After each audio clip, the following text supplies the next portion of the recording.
여러분, 이재명 더불어민주당 대통령 후보자와 현직 국무총리가 점점 정면 충돌하는 양상입니다. 이게 현재의 권력과 미래의 권력이 부딪힌다 뭐 이런 느낌까지 들 정도예요.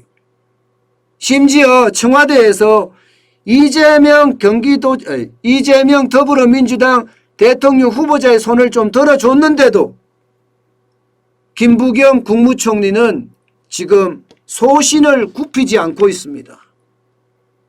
재난지원금 안 된다 이거예요. 안 된다. 전국민 재난지원금으로 하면 재정이 박살난다. 여력도 없다. 재정은 정말 귀한 것 아니냐. 예, 그만큼 재정을 귀하게 다뤄야 된다. 이렇게 이야기하고 있습니다. 심지어 말입니다. 작년 전국민 보편 지급 이후 너무 많은 소모를 치렀다. 아직도 이것이 옳은지 결론도 내리지 않았지 않았냐. 그런데 또 뿌리겠다니 이게 말이 되겠느냐.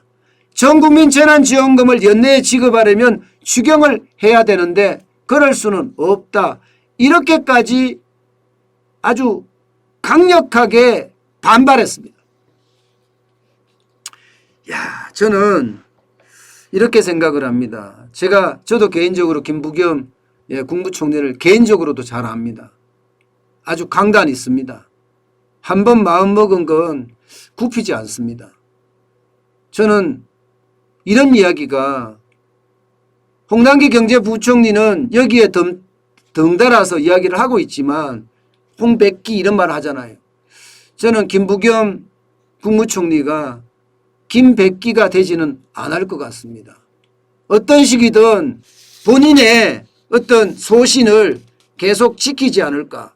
재정은 정말 귀한 것이라고 했으니까 말입니다. 여기에 대해서 말입니다.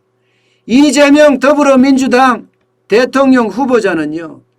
정치 유불리를 따져 물러서거나 타협하지 않겠다. 아주 강하게 반발했습니다. 이것을 보면 여러분 문재인 대통령하고 붙지는 않았지만 국무총리하고 붙은 거지만 현재의 권력과 미래의 권력이 지금 한판 진검승부를 벌이고 있다. 이렇게 해석할 수도 있나요? 충분히 해석할 수도 있습니다.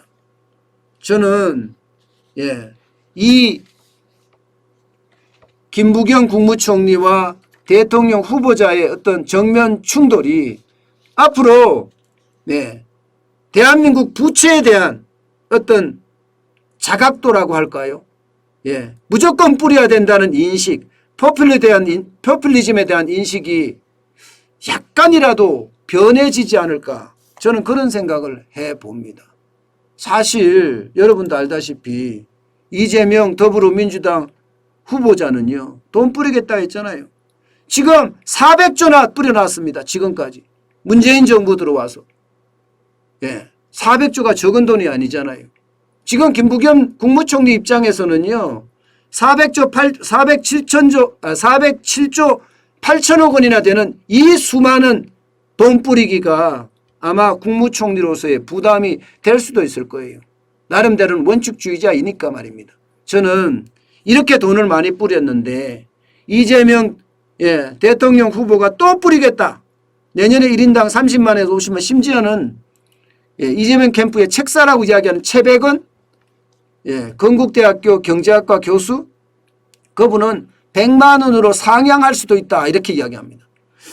저는 그분을 이해 못하게 책사라는 게 뭐죠? 책사라는 게. 책사라는 게 세상의 섭리를 정확하게 꿰뚫고 세상의 섭리를 앞서서 이끌어 나가는 것. 이게 책사의 기본 덕목 아닌가요? 그런데 이게 이끌어 나가는 건지 잘 모르겠습니다. 이대로 가면 나라 예산은 장난 아니거든요. 나라 부채는 엄청나게 올라가요. 이재명 경기도지사는 세계에서 가장 낮은 부채라고 하지만 no, 절대 그렇지 않습니다. 비기축통화국 내에서는요. OECD 내에서도 14개국 중에 4위입니다. 굉장히 높은 숫자예요. 비기축통화국 우리는 비기축 통화거든요. 원화 자체가. 예, 그러면 앞으로 비기축 통화국은요. 신용등급이 떨어지면 그야말로 외국인 투자자들이 우수수 빠져나갈 수가 있습니다. 국가 부채는 엄청나게 폭증하는 와중 게다가 문재인 돈을 또 뿌리겠다는 거. 안 그래도 문재인 정부는 지금 돈을 너무 많이 뿌려서 이거 결국 역사의 심판을 받을 겁니다. 어떤 식이든 역사의 심판을 받을 거예요. 이렇게 뿌려댄 거는. 왜냐하면 노무현 정부 때는 위기가 없었습니까? 카드 대란이 있었잖아요. 이명박 정부 때는 금융위기라는 큰 위기도 있었습니다. 박근혜 정부 때는 남유럽의 재정위기라는 위기가 있었어요. 다 위기들이 있었는데도 불구하고 최소의 비용으로 위기를 막아냈다 이렇게 이야기할 수 있는데 문재인 정부는 몇 배씩이나 써가면서 했잖아요. 그런데 여기에다 더 뿌리겠다고 이야기하니 이것은 제가 봐서는 미친 짓입니다. 돈이 남아 도는 거예요. 돈이 썩어나는 거예요. 돈을 받을 때는 좋지만 우리 자식들에게 그 충격을 어떻게 해석할 수 있을까요? 저는 그래서 김부겸 국무총리가 소신을 지켰으면 해요. 저는 처음이긴 하지만 한번 지켜보고 싶어요. 물론 여러분 정치적 해석도 나옵니다. 재정은 정말 귀한 것 하면서 이재명 후보하고 지금 대립각을 세우는 것 이거에 대한 정치적 해석도 많이 나오고 있어요. 예를 들어서 대장동 게이트, 백현동 게이트에 대한 조사, 검찰이 이게 어설프게 넘어가는 것이 아니라 제대로 조사를 했을 경우 이때 문제가 어떻게 발생될 건가. 그러면 대선 후보에 대한 문제도 생긴다. 대선 후보에 대한 문제가 생겼을 때 차선책이 누군가 뭐 이런 이야기도 나오기는 해요. 그러나 그건 진짜 만에 하나고요. 거의 불가능한 현실이고요. 되기가 쉽지가 않습니다.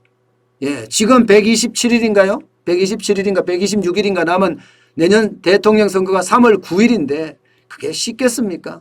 진짜 어렵겠죠. 그렇지만 그런 해석도 있다. 제일 중요한 건 저는 그렇게 생각해요. 나라 국간을 지키려고 하는 1인 지상 만인 지하의 국무총리가 뭔가 소신을 확실하게 지켜가는 그런 모습을 저는 한 번쯤은 봤으면 좋겠어요. 문재인 정부에서는 모두 다 권력 앞에 해바라기처럼 고개를 숙였는데 김부겸 국무총리라도 단 한 번만이라도 고개를 숙이지 않는 그러면서 소신을 이야기할 수 있는 그런 관료가 나왔으면 좋겠습니다.